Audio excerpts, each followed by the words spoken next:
Tá ok. Boa noite a todo mundo. Eu acho que o senhor dispensa apresentações a Eternos, que precisa ser apresentada. Então, meu nome é Eline. Eu e meu marido André somos responsáveis pela Eternos Livraria. Somos uma livraria, por enquanto, só virtual, que funciona aqui no Recife, Pernambuco. Temos um ponto fixo aos domingos, que infelizmente está parado, né, por causas óbvias, ao fim da missa tridentina, que acontece aqui no Recife, na Rua da Conceição. O padre meu pai, é padre e compadre, né? Ele conheceu meu filho e eles se escolheram, padrinho e afilhado, só que daqui a ainda uns 12 anos, né, padre? Com a graça de Deus. Se Deus quiser, meu filho tem 2 anos ainda, mas quando se crismar já está com o padrinho escolhido. E aí, a ideia dessa live surgiu por conta dos stories que o padre tem colocado, com perguntas, né, incitando essa formação católica, perguntas sobre a Bíblia, sobre os santos. E aí surgiu essa ideia, por que não fazermos uma live sobre esse assunto, né? Já que somos uma livraria com esse foco, isso é importante frisar, não é uma livraria que vende todo tipo de livro. É focado realmente em literatura católica e na chamada literatura conservadora, de direita, como muitos chamam. Então, é um foco realmente essa literatura, o catecismo, o estudo da nossa religião, né? Então, surgiu essa ideia, o padre topou e cá estamos. E aí, padre, eu separei alguns livros aqui que vão, como eu posso dizer, eles vão ilustrar os assuntos que a gente vai conversando. Não é fazendo propaganda em si, mas são exemplos que a gente vai citando para as pessoas aí que quiserem, podem anotar num caderninho as dicas para procurarem depois, não necessariamente com a gente, até porque a nossa entrega é um pouco restrita ao público de Recife, Redondeza, né, região metropolitana. Então, vale realmente para incitar essa importância do estudo, né? Eu já vi uma palestra que o senhor fez lá com o pessoal da Confraria Dom Vital, que falava muito sobre isso também, né? O senhor indicou vários livros, eu lembro, então acho que é importante a gente tocar nesse assunto, pela sua provocação lá dos seus stories. Ok? É sempre bom, né, Eline, tocar nesses assuntos do estudo católico. Desde já quero abraçar a todos que estão aí na live, né? Vejo que o seminarista Leonardo também, que é da Diocese de Senhor do Bonfim, está presente. Tantas pessoas, né? Rio Grande do Norte, da Paraíba, de São Paulo, do Ceará, enfim. O estudo na vida do cristão, ele é de suma importância. Aqui a gente pode trazer aquela frase de Santo Agostinho: ninguém ama aquilo que não conhece, né? Então é necessário conhecer para amar. E a nossa fé católica, a gente só ama de verdade quando passamos a conhecer. E o conhecimento é de fato através do estudo e da experiência da fé. Exato. E aí o primeiro ponto que eu citei, pontuei alguns assuntos aqui que a gente pode conversar hoje, e o primeiro ponto é justamente, eu sou de família católica e confesso que antes de iniciar uma rotina de mais estudo, e eu acho que a realidade de muita gente que vai ouvir isso, é que a gente confunde o catecismo com a catequese. É como se estudar catecismo é aquilo que a gente faz 2 vezes na vida, quando vai fazer primeira comunhão e quando vai fazer a crisma.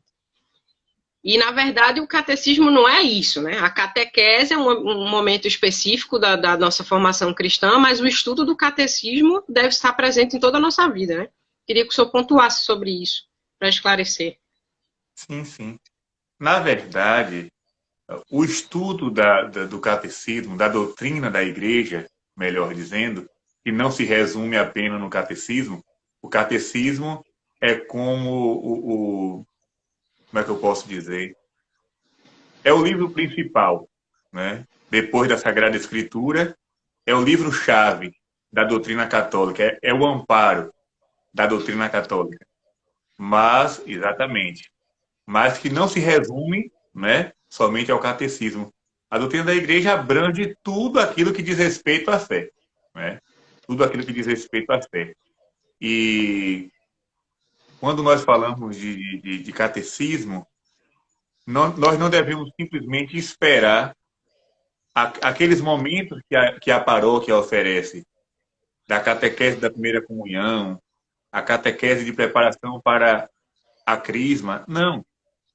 O estudo do catecismo, da doutrina, deve partir de cada um de nós. Eu devo ter a vontade, o querer, né, o desejo de buscar conhecer a minha fé. Sim. E aí vem um outro ponto também, que é em relação ao estudo da Bíblia. Já falando muito do que o senhor falou, postou nos seus stories, eu acho que muita gente foi testada ali e ficou um pouco preocupado com os conhecimentos acerca disso. Como deve se dar de maneira saudável, digamos assim, de maneira organizada, que não seja só, eu estou lendo a Bíblia para dizer que li, que peguei do Gênesis ao Apocalipse e pronto. Acho que até existem ordens, né, que são aconselhadas da leitura de cada livro, e de certa forma que seja meditativo também, que não seja simplesmente como se estivesse lendo um romance ou algo do tipo. Veja bem, Aline, a meditação da palavra de Deus, né, e, consequentemente, o estudo da palavra de Deus, ele é fundamental na vida do cristão. Não é uma questão de escolha. Quem quer ser um bom cristão tem que conhecer a palavra de Deus. São Jerônimo, tradutor da Bíblia, doutor da igreja, ele vai dizer que desconhecer o evangelho, desconhecer as escrituras, é desconhecer a Cristo. Uma vez eu conheci um rapaz e ele era uma espécie, eu não vou chamar de especialista, porque especialista é uma palavra que não se aplica a todo mundo.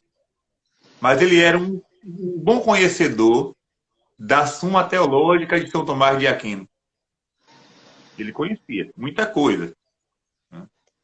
Mas o conhecimento da Sagrada Escritura era uma negação. Uhum. Então, temos que ter cuidado. Temos que fazer uma boa dosagem. Eu devo ler o que os santos escreveram? Claro. Eu devo ler as encíclicas dos papas? Também. Mas, de modo principal, a meditação da palavra de Deus. E é até contraditório essa postura do rapaz que o senhor citou. Por exemplo, tem aqui o Santo Tomás de Aquino escreveu a Catena Áurea, né? Que, para quem não sabe, você abre essa aqui, por exemplo, é do Evangelho de São Marcos. Aí você tem lá capítulo 1, versículo 1. E aí ele cita tudo que os santos padres, tudo que todo mundo até a época dele já tinha comentado especificamente sobre o capítulo 1, versículo 1, depois versículo 2, depois versículo 3. Ou seja, o essencial até dessa orientação do estudo de Santo Tomás de Aquino para o principal, que é o estudo da Bíblia, provavelmente ele não pegou, né? Ou seja, o estudo bíblico não é uma questão de querer ou não querer, de ser como se fosse um enfeite, né, no caminho de estudos. Ele é uma obrigação. Ler o que Deus inspirou aos homens é importante. Ler o que Deus revelou é muito mais importante. Uma coisa é o que Deus inspirou. O que Deus inspirou a São Luís de Montfort, o que Deus inspirou a São Boaventura, o que Deus inspirou a Santa Teresa de Ávila, o que Deus inspirou a Catarina de Sena, o que Deus inspirou a Anselmo de Cantuária. Agora, outra coisa é o que Deus revelou. A Bíblia é revelação de Deus. Eu digo sempre, Sim. Toda leitura cristã católica tem seu valor. Mas a única palavra que a gente chama palavra de salvação é o Evangelho. Eis a diferença entre Bíblia, as pessoas misturam muito Bíblia, que é Sagrada Escritura, e a Palavra de Deus, né? Eu lembro muito de haver esse foco assim. A Bíblia é a Palavra de Deus, a Bíblia é a Sagrada Escritura, a Bíblia é um livro editado com isso, mas é importante ter essa percepção de que é uma revelação, né, que é algo muito maior do que a coisa metódica, às vezes, né, que de citar versículo e tal, mas de apreendê-lo. Mas... Antigamente, Eline, na igreja, na liturgia da igreja, no altar só se colocava duas coisas: o Santíssimo Sacramento e o Evangeliário, o livro dos Evangelhos. Era a única coisa que se podia colocar no mesmo altar onde se colocava o Santíssimo Sacramento. Né? Era o Evangeliário. Para mostrar como a igreja sempre valorizou o livro sagrado. Não é à toa que ele é levado em procissão. Não é à toa que quando o Evangelho é lido, velas são acesas, incenso é colocado no turíbulo e a Assembleia fica de pé. Tão importante é essa palavra. Sim. Outro ponto, já puxando desse conhecimento bíblico também, que é comum a outros caminhos do cristianismo, outras denominações e tudo mais, é importante outro ponto dessa importância do estudo na vida do católico é a defesa da fé, né? Saber conhecer, como o senhor falou, assim, amar e conhecer e poder defendê-la, poder dialogá-la, poder explicá-la para as pessoas que às vezes nos buscam, querendo, não necessariamente atacando, mas querendo entender por que vocês acreditam nisso, como é que se dá aquilo, o que é que significa aquilo na missa, por exemplo, às vezes até católicos mesmo que buscam. Tem essa importância também da defesa, não o ataque à fé alheia, mas a defesa da sua fé para, sim, a partir disso, expandi-la para outras pessoas. De fato. Primeira coisa é que o estudo da fé não deve ser simplesmente para uma apologética. Né? Devemos ter consciência disso também. A gente estuda não simplesmente pensando na apologética, mas a gente estuda primeiro para viver, para vivenciar. Né? Por exemplo, se eu pego um livro sobre a Eucaristia, não é para ficar debatendo sobre a Eucaristia, é para adorar Jesus no Santíssimo. Exato. Se eu pego um livro sobre Nossa Senhora, não é para ficar batendo boca com um protestante no meio da rua sobre o que está escrito sobre Nossa Senhora. É para amar Nossa Senhora e tentar imitá-la. Né? Então, o primeiro estudo da doutrina é uma vivência pessoal. Eu estudo para conhecer e conheço para amar. Agora, se for necessário a defesa pública, aí agora a gente entra. Né? A gente entra na história. Se for necessário defender a Eucaristia, defender Nossa Senhora, defender a igreja, aí agora nós já temos o argumento para entrar no combate. Mas primeiro o estudo para viver. E até para ter segurança, para caso surja esse combate, a defesa seja bem feita, né? Seja digna de um católico bem formado, né? Um cristão bem formado, como escreveu São João Bosco. E voltando, né, sobre essa questão da defesa da fé, vale lembrar que na discussão com os católicos, ou melhor, no diálogo com os católicos, eu posso usar o argumento do catecismo, eu posso usar argumento dos santos, eu posso usar argumentos que são nossos. Mas no diálogo com pessoas de outras igrejas, não vá com catecismo nem com escrito de santo, que não adianta. Eu só posso ir com a palavra de Deus. Né? E digamos que um protestante vem até mim para criticar a virgindade de Nossa Senhora. E eu vou chegar até ele com o que o Papa Pio IX escreveu? Não. Para ele, o que o Papa escreveu e o que o jornaleiro escreveu, tanto faz como tanto fez. Né? Para o herege... Né? Oi? Isso é apologética, né? Discutir com alguém que não vai acreditar, não tem argumento de fé com o que você vai usar, né? Não tem. Então eu não posso chegar para um protestante usando textos nossos, da nossa família católica. Eu tenho que ir a ele com o quê? Com a Sagrada Escritura. É mostrando Inclusive, na palavra de Deus. Não, não tem para onde correr. Como é que eu posso mostrar a grandeza de Nossa Senhora? Usando Lucas capítulo 1, Apocalipse capítulo 12, né? João capítulo 19, João capítulo 2, Gênesis capítulo 3. Então, é com a Sagrada Escritura que eu vou provar a minha fé. Como é que eu vou falar para uma pessoa que não crê na Eucaristia e pertence a outra religião? Eu vou usar João capítulo 6. Eu sou o pão vivo que desceu do céu. Né? Não adianta você chegar lá, não, mas São Pedro, Julião e Marde falou isso aqui. São Pedro interessa para nós.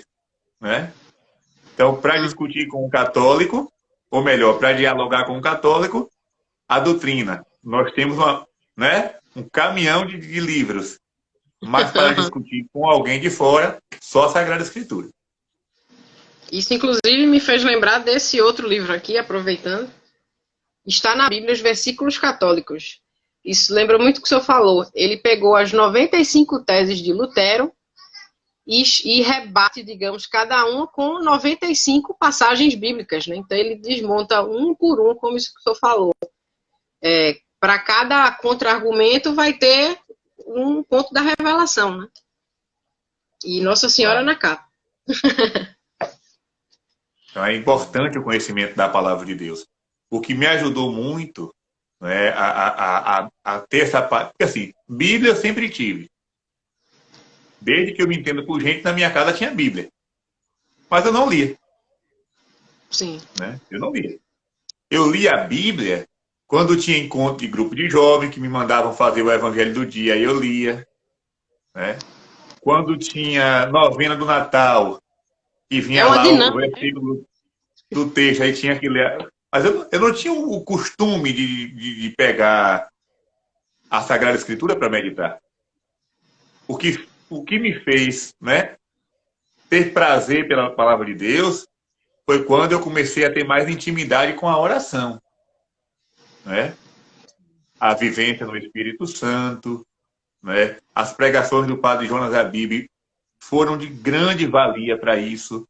Padre Léo, que falava da Bíblia, de estudar a Bíblia, de conhecer a Bíblia, o padre José Augusto. Né? Então, isso foi abrindo no meu coração um espaço para me apaixonar pela palavra de Deus. Sim. Alguém está perguntando o nome do livro. Está na Bíblia. Disponível na Eterna, tá? Os versículos católicos. Esse ponto que o senhor falou, padre, da sua vivência, aí é uma pergunta de histórico pessoal. Como é que foi esse seu vínculo de estudos de antes de seminário, de durante o seminário, dos caminhos que o senhor foi tomando, claro, enquanto futuro padre à época, mas como um cristão católico? Veja bem, eu sempre gostei de ler. Sempre gostei de ler. Né? Desde pequeno, eu dormia lendo. Botava o livro assim no canto da parede e ficava lendo até pegar no sono. Eu sempre fui apaixonado por leitura. Mas, para me aprofundar no conhecimento da fé, foi quando eu comecei a questionar, né, a soberania da Igreja Católica. Porque eu era um católico de visão muito relativista na minha adolescência. Eu era católico, mas, ao mesmo tempo, a Igreja Batista era uma igreja boa, a Igreja Assembleia era uma igreja boa. Até que um dia eu tive conhecimento de uma mensagem de Nossa Senhora, onde ela dizia que a única igreja do filho dela era católica e todas as outras caminhavam para a perdição. E aí eu tomei um susto. Disse, meu Deus, né? Como é que pode uma coisa dessa? E aí eu disse, vamos estudar agora. Vamos estudar para conhecer o que eu acredito. Vamos estudar para saber que igreja é essa que eu digo que faço parte.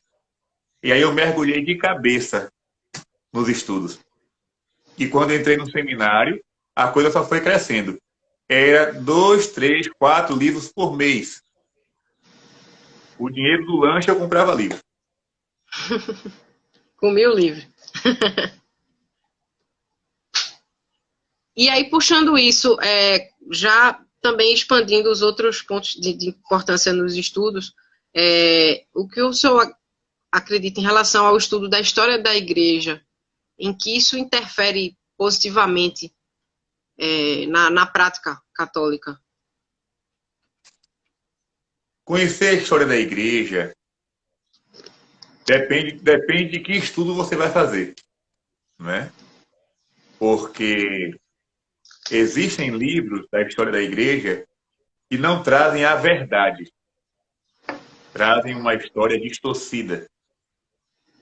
Então, o importante é a gente conhecer a verdadeira fonte. Por exemplo, se eu quero conhecer bem a história da igreja, uma muriçoca apareceu aqui, deixa eu matar antes que seja mosquito da dengue e me morda, né? Para conhecer a história da igreja, não há caminho melhor do que a patrística. Ou seja, ler, né, aquilo que foi escrito lá no começo. Existe um livro muito bom, Eline, não sei se você tem, que é o livro História Eclesiástica de Eusébio de Cesareia. Não, eu tenho o Compêndio de História Eclesiástica de São João Bosco, Ah, já que é aí bem mais recente. é bem É o mais resumo. recente, tá? É o resumo. Dom É, Bosco, ele, né, fez um apanhado, um bom apanhado, claro. É escrito de um santo. tem algumas coleções também de história da igreja, tudo mais, são É bom divididos em vários também, temas. né? Mas coloque na sua livraria esse livro, porque vale muito a pena. História Eclesiástica, Eusébio de Cesareia. É o primeiro livro de história da igreja.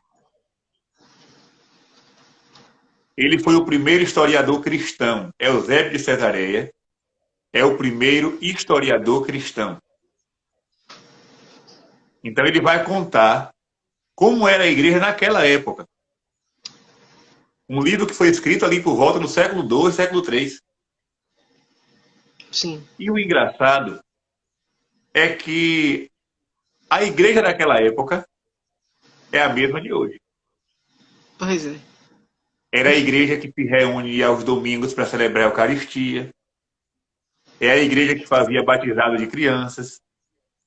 É a igreja que ordenava presbíteros, diáconos e bispos. É a igreja que tinha um papa morando em Roma, né? Então, a igreja de Eusébio de Cesareia, lá no início, é a igreja de hoje. Então, quem quer conhecer a história católica, conheça os livros da patrística. Também, também. Agora, para quem está iniciando, esse de Dom Bosco é muito bom. Apresente aí de novo. Sim, vamos mostrar aqui. Compêndio de História Eclesiástica, São João Bosco. Pronto. Já pegando São João Bosco como gancho, conhecer a vida dos santos também é enriquecedor. Eu lembro dele como exemplo, porque é um santo que escreveu desde livros de formação, como o Cristão Bem Formado, até um compêndio como esse, livros relacionados à educação católica, tem biografias sobre ele, como essa, que trazem o seu lado místico. Ou seja, a gente está pegando um santo assim, relativamente recente, né? Pela história da igreja, de 2000 anos, e o quão enriquecedor isso pode trazer para a gente de informações, de crescimento espiritual, né? Claro. Eu E, digo assim, quando eu leio o Evangelho, eu estou lendo a palavra de Deus escrita. Quando eu leio a vida de um santo, eu estou lendo a palavra de Deus vivida. Então é verdade. bom fazer essa distinção, né? E, ao mesmo tempo, essa ligação. Ler o Evangelho é ler a palavra de Deus escrita. Ler a vida de um santo é ler a vida, o Evangelho vivido. Tem até os exemplos de como a vida de São Bento, que tem um livro escrito por São Gregório, tem a vida de Francisco, que foi escrita não por um santo, mas por Chesterton, que também escreveu a de Santo Tomás de Aquino, que foi elogiada por todos os estudiosos de Santo Tomás à época como a melhor biografia de Santo Tomás que existe até hoje. Isso é um ponto interessante falar em Santo Tomás. Eu sou suspeita a falar dele por ser devota, é o nome do meu filho, inclusive. Uma coisa que me intrigava é que as pessoas fixavam tanto com essa ideia, até hoje, né? Hoje mais que nunca, a ideia de estudar o tomismo, que esquecem que Santo Tomás é santo, né? Que esquecem a devoção, que esquecem que ele operava milagres e opera até hoje. É como se ele fosse só aquele nome ali no catálogo de uma livraria. É um estudioso, é um filósofo, que era também, mas vai muito além disso, né? Essa ligação é como uma filiação mesmo, uma coisa afetiva, né? Da veneração àquele santo. E tantos outros, Santo Agostinho e outros santos aí que escreveram, doutores da igreja, né? O verdadeiro estudo, Aline, é aquele que me leva à contemplação e à oração. Se eu não faço isso, se isso não acontece na minha vida, eu sou simplesmente sei lá, um estudioso da igreja. Simplesmente que não estudo. precisa nem ser católico, né? Tem um monte de estudioso de catolicismo que não é católico. Então, uma vez, São Boaventura, que era frade, ele fez uma pregação. E aí, um padre ficou encantado, um teólogo foi encantado com a pregação dele. E perguntou a São Boaventura: Boaventura, você pode me mostrar a sua biblioteca? Porque, pelo seu conhecimento, você deve ter uma biblioteca gigantesca. E Boaventura disse: eu posso lhe mostrar, sim. E levou aquele rapaz, aquele teólogo, até o seu quarto. E dentro do quarto estava lá uma cruz, um genuflexório. Quem não sabe o que é genuflexório, um lugar de se ajoelhar. Né? Estava lá uma cruz de madeira e um lugar para se ajoelhar. E ele disse: aqui está a minha biblioteca. É de joelho diante da cruz que eu recebo toda a sabedoria. Então, o estudo verdadeiro da fé é aquele que me leva à oração, à adoração, à contemplação. Teologia se faz de joelho. Sim, com certeza. E em relação o estudo das aparições marianas, eu noto que uma vez eu ouvi de uma pessoa, não lembro agora quem foi especificamente, que falou assim: Eline, eu li as mensagens que Nossa Senhora deixou em algumas aparições e eu fiquei assustada. Ficou com medo, se agarrou à coisa vamos dizer assim, dos alertas que foram dados e não tanto a solução, ao pedido de penitência, de oração, do terço, do rosário. Ou seja, como ler, né, como estudar essas aparições da maneira correta para evitar ou como se fosse uma espécie de uma coisa muito de costume dinâmico. Eu vou ali para ver o que vai acontecer. Então eu vou ler, sabe, como se fosse para uma adivinhação. E entender realmente a matriz, o que vem das aparições marianas. Nossa Senhora não é um horóscopo, né? É. Nenhuma mulher com bola de cristal. Não. A profecia, toda aparição mariana tem profecia, né? E a profecia de Nossa Senhora não é para assustar, mas para despertar no católico o desejo de conversão. Ela sempre diz: rezem e façam penitência, porque se vocês não fizerem, algo pode acontecer. Uhum. Entendi. E, na verdade, você acaba que de muitas mensagens saem outros. A Mariologia como um todo, né, ela se apega. Eu lembro, acho que foi uma aula do padre Paulo Ricardo, que ele fala de como se dá o estudo teológico, e são muitas fontes: magistério, tradição, doutrina, santos padres, a liturgia, a vida dos santos. São tantas fontes, partindo, óbvio, da principal, que é a palavra de Deus, que aí a pessoa às vezes extrai vou estudar uma aparição mariana e cai nessa coisa, como o senhor falou, de uma espécie de horóscopo, né? Fica uma visão muito deslocada, né? Sem o contexto todo de onde ela apareceu, para quem, o que estava acontecendo naquela época. E isso não converte ninguém, né? É. Isso não E nem converte ajuda ninguém. nessa vida. Não, não, não. Nós devemos nos focar não tanto no que Nossa Senhora falou do que vem lá no futuro, mas do que ela pediu para agora. Sim. Porque talvez esse futuro não chegue, não é? Vai depender do que eu fizer. E esse futuro justamente é mutável de acordo com essa postura do católico hoje, né? Dessa Claro. penitência. Desde a Bíblia tem vários relatos de como isso tudo modificava as decisões, desde o Antigo Testamento, né? Padre, e em relação a esses outros temas, às vezes até um pouco polêmicos, como você pega um livro sobre Inquisição, ou sobre outros pontos da história da igreja que são colocados por católicos não tão bem informados, ou pelas pessoas que não são, mas que merecem, né? Porque são pontos históricos que aconteceram e tudo mais.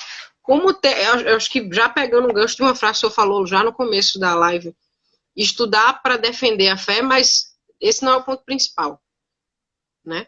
Mas, ao mesmo tempo, como se esclarecer em relação a essas questões. Acho que o professor Felipe Aquino também sempre traz essas situações nos seus livros, né?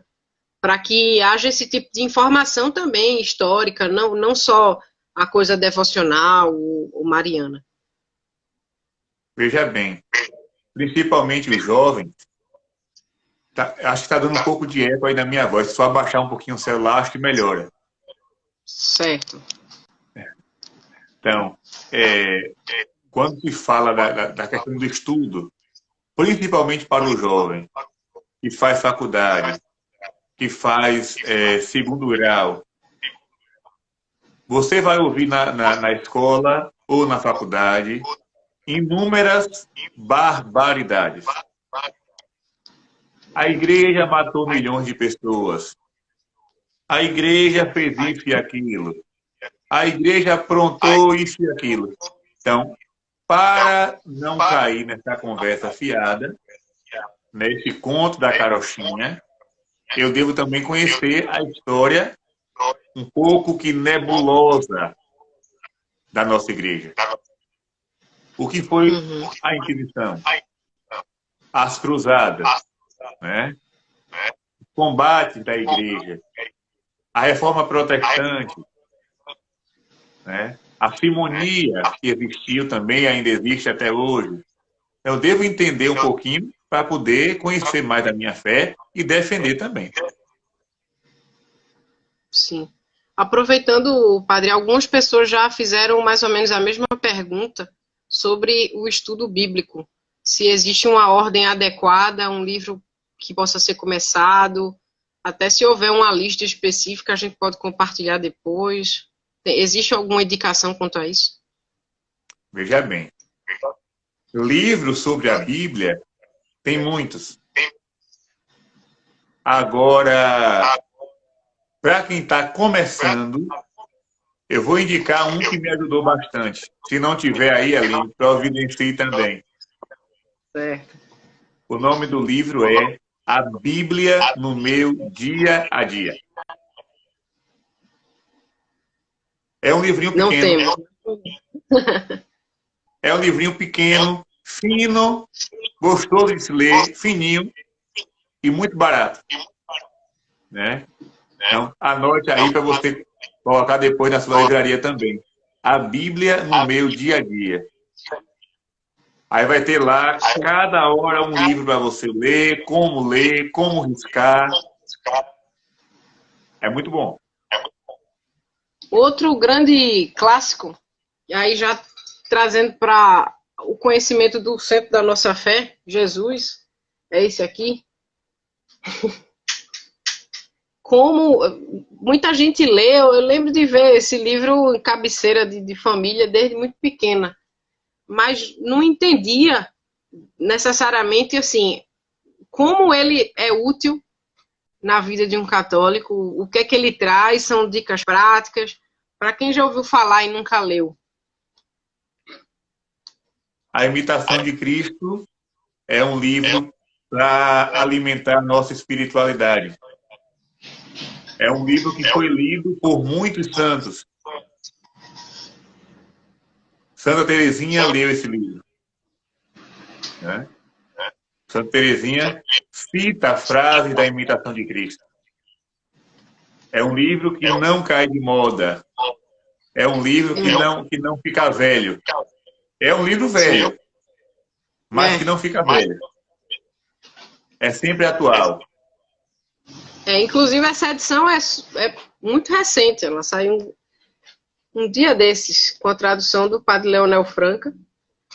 É mais uma das milhões de edições que existem. E aí a ver também com esse conhecimento, por exemplo, Santo Afonso de Ligório, que escreveu Encarnação, Nascimento e Infância de Jesus Cristo. E tantos outros livros que falam sobre a figura de Jesus, a partir, como o senhor falou, que inspirados por Deus. Eline, deixa eu lhe perguntar uma coisa. Falando em Santo Afonso de Ligório, você tem aí a prática do amor a Jesus Cristo? Não, eu tenho a paixão do nosso Senhor Jesus Cristo. Mas esse é a prática do amor a Jesus Cristo também é de Santo Afonso, viu? Muito bom para você colocar na sua livraria. A prática do amor a Jesus Cristo. Quando eu estava no seminário, foi de suma importância para a minha espiritualidade. Sim. E, padre, para concluir, também não tomar muito tempo, porque eu acho que já é a quarta live do dia, quinta. Quinta. Já estou aqui quebrado já. Nossa Senhora. Essa são duas perguntas em uma. Como conciliar? Eu acho que aí é uma pergunta de um conselho bem prático para quem está ouvindo. Uma vida de oração e uma vida de estudo, sem que você tenha que escolher uma das duas, porque às vezes parece que é assim, ou você é aquele católico que lê tudo e que quase não reza, ou você é aquele católico que reza o dia inteiro e não lê nada. Não lê nada. E como, nessas duas realidades que eu citei, exercitar a humildade, quer seja rezando, ou estudando, ou as duas coisas, que é o ideal.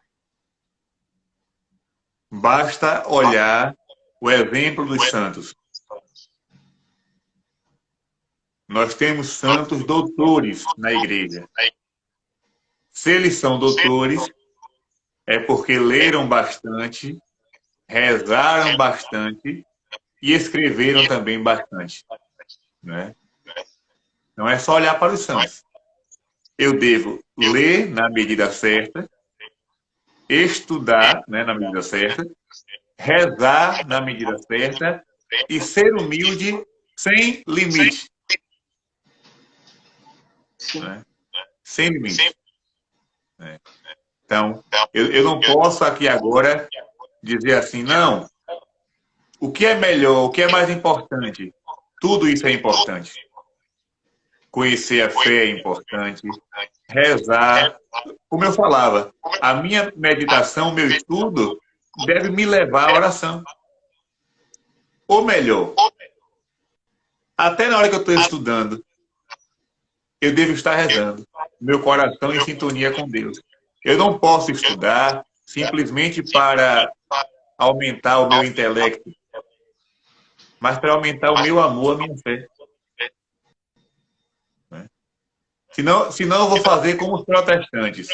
Os protestantes gravam os versículos da Bíblia para repetir na praça pública. Então, eu não posso ler a Imitação de Cristo para repetir numa pregação. E eu tenho que ler a atirar, Imitação né? de Cristo para imitar a Cristo. Exato. Inclusive, há muitas leituras práticas, como As Moradas do Castelo Interior, como Escada do Céu, de São João São João Clímaco, né? Clima. São livros de prática, né? Ele cria uma imagem daquilo ali para que você consiga seguir devidamente, né? É vincular uma Filotex, leitura São que Francisco de Sales. isso, e tantos outros. Exato. Padre, fechemos, só precisa descansar. Fale as suas considerações finais sobre esse assunto e deixe sua bênção para a gente, principalmente. Quero agradecer, Aline, o convite, né? Mesmo estando aqui já esgotado de tanto falar hoje, de tanto, né, gravar. Foram 5 lives, mas é sempre bom falar de Deus, é sempre bom louvar ao nosso Criador, ao nosso Senhor. Quero mandar um abraço para o seu esposo, um abraço para a Tomás. Não sei que milagre ele não apareceu aí, não é? Tá trancado ali com. Tá trancado no quarto, senão não tinha live hoje. E agradecer também a todos que participaram, né? Muitas pessoas colocaram aí sua mensagem, gente do Paraná, do Rio Grande do Norte, tanta gente boa participando conosco desse momento de catequese. Então, lembre-se, meu irmão, minha irmã, reze, estude e, no fim das contas, ame. Porque, como diz 1 Coríntios, capítulo 13, ainda que eu fale a língua dos homens e a língua dos anjos, se eu não tiver o amor cristão, eu não serei nada. Né? Eu acho que São Paulo queria escrever outra coisa. Eu acho que São Paulo queria escrever assim: se eu não tiver o amor, eu não serei porcaria nenhuma. Né? Mas como ele não podia botar isso, aí ele botou: não serei nada. Mas se a gente for interpretar, interprete assim: eu posso saber de tudo. Né? Eu posso conhecer o céu e a terra. Mas se eu não tiver o amor a Deus e ao próximo, eu não serei porcaria nenhuma. Então, rezar, estudar e amar. Amém. Obrigada, Padre. Então, só para concluir aqui, as pessoas que estão assistindo, que vão assistir depois, sigam também a Eternos. A gente vai sempre fazer postagens de conteúdo. Acho que isso que eu falo assim, vender livros católicos não é só negócio. Tem um quê de apostolado, tem um quê de levar essa mensagem também. É uma responsabilidade nesse sentido. As pessoas não chegam e dizem, eu quero tal livro. Elas às vezes fazem uma pergunta, eu quero entender tal assunto. Eu quero crescer na fé, eu quero aprender a rezar. Então, é uma responsabilidade da gente aqui também de fazer essas indicações. Então, quem não conhecia Eterno, siga. Tinha uma série de livros aqui que até que eu separei, mas os assuntos não foram vinculados, então não fiquei mostrando aqui um monte de livros, mas que todos são importantes. Então, quem puder aí acompanhar a gente, talvez a gente faça outras lives depois sobre outros assuntos e com outras pessoas também. Tá bom? É isso. Obrigadão, Padre. Obrigado pelo seu tempo e pelo carinho de sempre. Viu? Vamos dar a bênção, não é? Para todo mundo que está aí assistindo. O Senhor esteja convosco. Ele está no meio de nós. Pela intercessão de Nossa Senhora das Graças, de São Miguel Arcanjo, desça sobre cada um de vós a bênção do Deus Todo-Poderoso, Pai e Filho e Espírito Santo. Amém. Amém. Boa noite a todos. Até a próxima.